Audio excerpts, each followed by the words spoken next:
Underground Railroad was driven in part by religious convictions of those who wanted to end slavery. And yet, by the early 19th century, North Carolina Quakers as a whole owned more slaves than many others. How did that happen? We'll ask that question and many others to our guest Fergus M. Bordewick, author of Bound for Canaan, The Underground Railroad and the War for the Soul of America, when we return on Civil War Talk Radio.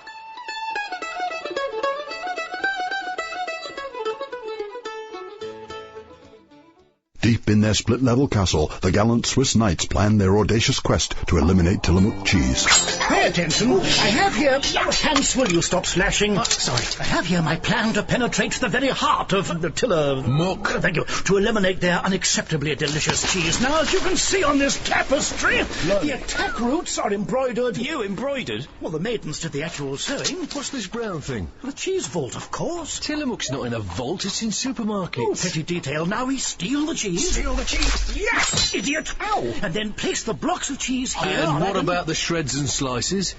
What? Tillamook also comes in shreds and slices. But my plan is to use blocks of cheese to build an armoured escape wagon. Can't help that. We could leave the shreds and Well, slices... what's the point of stealing it if we don't steal all of it? Roll up the tapestry, men. I must contemplate.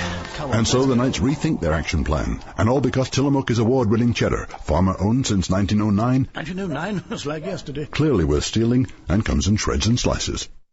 Answer the President's call to service. As an AmeriCorps member, I know that Americans everywhere are helping each other, showing strength of character. As a Senior Corps volunteer, I know that Americans are showing kindness and compassion. As an AmeriCorps member, I see plenty of American spirit and enthusiasm. Together, we make America strong. Together, we make America great. Find out how you can serve at nationalservice.org. It's your world. It's your chance to make it better. Apply online at nationalservice.org. World Talk Radio, bringing the world to you.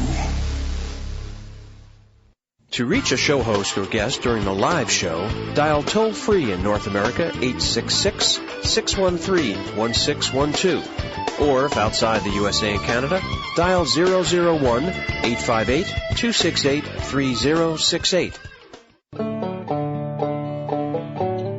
Welcome back to War Talk Radio. I'm Jerry Prokopovich, talking today with Fergus M. Bordewick, author of Bound for Canaan, The Underground Railroad and the War for the Soul of America. In our first segment, we talked a little bit about identifying the Underground Railroad and how one finds sources for such a mysterious and secretive and nebulous organization. And it is something that has always been difficult to track down. I was reading a blog of a friend of mine from Detroit who published the following account of a young reporter from WDIV television station in Detroit who was doing a story on a safe house from the Underground Railroad. They were trying to preserve a place where escapees could stop before crossing the river into Canada, the final destination. And apparently while airborne in the helicopter, she called back and said, I found the house, and I can see some railroad tracks nearby, but I can't find the place where they go underground. And this may be apocryphal, or it may just be the ignorance of young journalists today. We don't know. But there is no underground tunnel of trains. It is a network of people helping one another. And as you pointed out, Fergus, in our first segment, much of the motivation for this was religious. I was fascinated to read your account of the North Carolina Quaker community in, I think this was the 1820s, or earlier in the 19th century, and their opposition to slavery, living in a slave state. How did you learn about that, and what did you find? Well, as it happens, I was familiar with the North Carolina Quaker aspect to this even before I undertook my book, because my wife's family is Quaker and from Snow Camp, which is a little crossroads not too far from Greensboro, which was the epicenter of Quaker anti-slavery activity in the early 19th century. So I'd heard something about Levi Coffin and other activist Quakers, and then pursued it in depth in the book. And it turns out this paradox that the Quakers, the annual meeting ends up owning all these slaves. How did that come about? Yeah, it's quite a story, and I should say to preface this that the story of the North Carolina Quakers and anti-slavery and the Underground Railroad is one of the absolutely most interesting, dramatic, and unique and important stories in the history of the Underground Railroad, because the Quaker enclave in North Carolina, as I said, Guilford and Alamance counties primarily, were the only large-scale Underground Railroad operation that's documentable within the slave states. It's a myth that the Underground Railroad was a vast network in the slave states. That is not true. It was almost entirely a northern network that began a short distance south of the border of the Free States, except North Carolina. Anyway, so you had in the Quaker enclave communities of Quakers, some of whom had emigrated from England direct to North Carolina, and others, a very significant portion, who had come down in the 1700s from the Yankee Massachusetts island of Nantucket, bought land and settled in North Carolina. And that group was really the core, the cutting edge of the anti-slavery folks in the area. Quakers nationally began to reject slavery vigorously in the mid-1700s and pressure members of the Society of Friends, as they're called, to sell slaves that they owned, or rather not sell, to emancipate slaves that they owned in order to free themselves from the sin of slavery.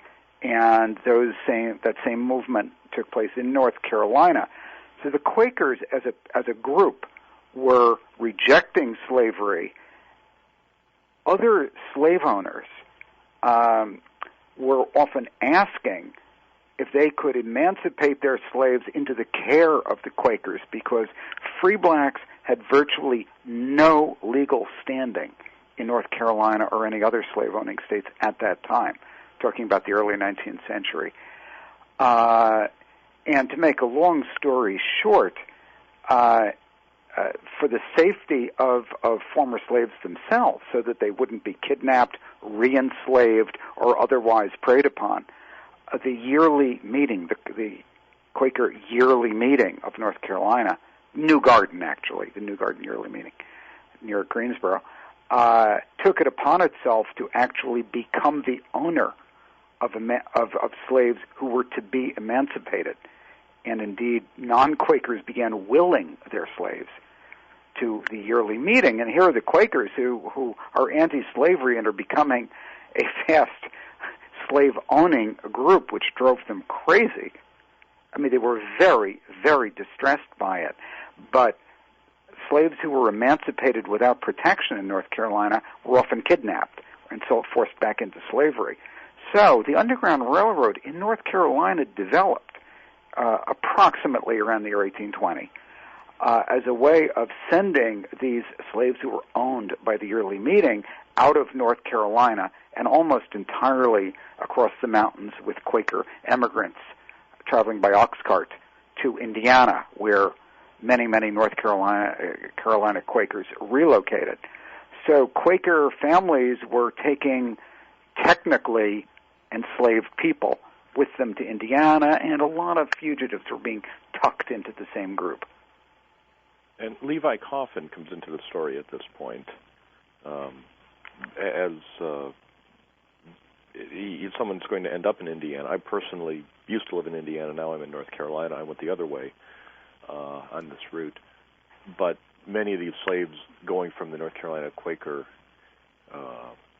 meeting are headed towards Indiana, and you end up with an active Underground Railroad organization there. What about the Coffin family? Well, yeah, Levi Coffin is a towering figure in the history of the Underground Railroad. He was born in North Carolina. His family was a member of the New Garden meeting. He was drawn into anti-slavery work as a boy in the late 1810s. He had an intense personal hatred for slavery based on what he saw happening around him in North Carolina. He began assisting fugitives as a teenager, and he and a few of his collaborators established what became the first long-distance route of the Underground Railroad, as I said a few minutes ago, sending fugitives all the way from North Carolina to Indiana and southern Ohio. And Coffin himself finally emigrated in the 1820s to Indiana, where he homesteaded essentially, developed a business just north of Richmond, Indiana. And in Indiana, his home, there became a central depot of the Underground Railroad, and he later moved over to Cincinnati, where again he became a pivotal figure in the Underground and is credited easily with having assisted more than 1,000 people to freedom over an active underground life of close to 40 years. It brings up an interesting question. How many slaves escaped through the Underground Railroad, to your best estimate? Yeah, it can't be more than a good estimate because, of course, nobody was clocking them in as they crossed the Ohio River or the Pennsylvania state line or the Niagara River into Canada. But there are documentary records that exist of the numbers of fugitives that were assisted in given cities, for example, Detroit, Albany, New York, Syracuse, New York, Cleveland, Ohio, during given years.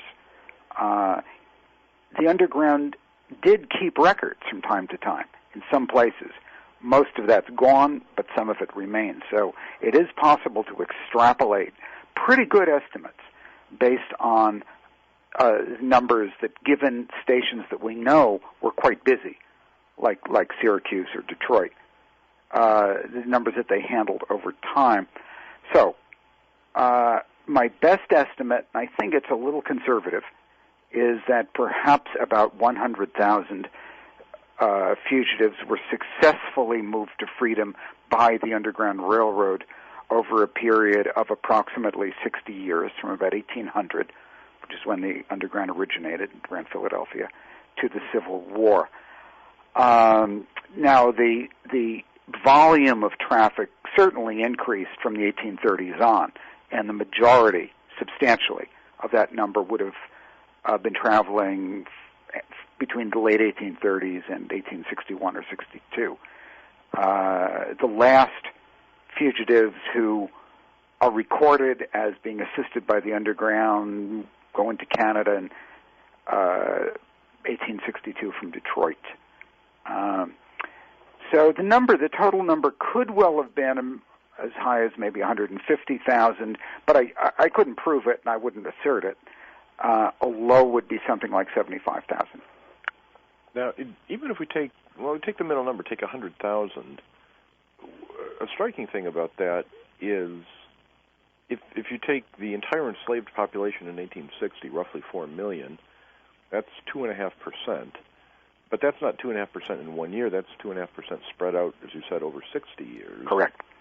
So it's really a trickle. That's correct. It's not. It was at no time a threat to the institution of slavery, in the sense that the attrition would one day drain the South of its slaves. Well, that's a really interesting question, and I'm going to turn it into a question if go ahead. Let me. Was the Underground Railroad a threat to slavery or not? Well, you're quite right that the actual volume is tiny, but it had two different kinds of effect. That flow of fugitives northward, assisted by black and white abolitionists. One, the Underground fed these tens of thousands of fugitives into northern communities. And we should bear in mind that the vast majority of them remained in northern states. They did not go to Canada. Only a small percentage actually went on to Canada and stayed there.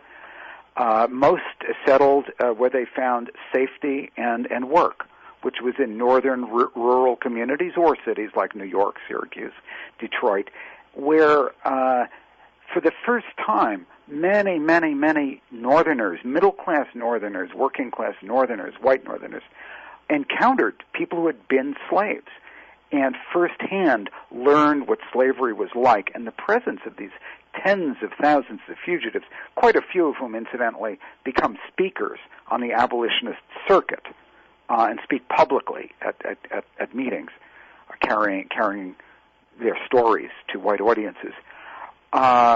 Northerners in large numbers who were apathetic about slavery, they figured that's a Southern problem, it's got nothing to do with us, were converted by their encounters with former slaves. Again and again and again, one finds, certainly among active abolitionists, people who had a kind of on-the-spot conversion by an encounter with a former slave and discover the humanity of the slave. He's not some remote character that is hard, whose real life is hard to imagine. He becomes a man or a woman like yourself, with a family left behind, children sold away into slavery, or parents sold away, families broken up, and white people begin to identify with slaves. It doesn't mean they don't have racist attitudes, but they still begin to identify with them as human beings. Now, so in that sense, it fed a willingness, it helped inspire a willingness to fight the Civil War, especially amongst men, often who were in that first wave of volunteers in 1961. Now, there's a second half of an answer to your question, which is what was the effect in the South? There was a perception in the South that the Underground Railroad was much vaster than it actually was. Why? Because a huge number of slaves ran away in the course of a given year, though very few of them actually went north. Most ran somewhere in their own state, in their own vicinity. They hid out, or they lay out, which was a term at the time. They made their way to the southern cities. This is not Underground Railroad activity. It's just people running away. And especially by the 1850s, Southern politicians tended to blame every single disappearance on the Underground Railroad. So there was a perception in the South that it was undermining slavery. So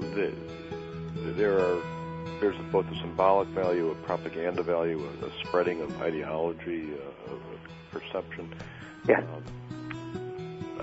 Let's talk more about this. We're going to take a short break now and come back in just a few moments for more about the Underground Railroad with our guest today, Fergus M. Bordewick, on Civil War Talk Radio.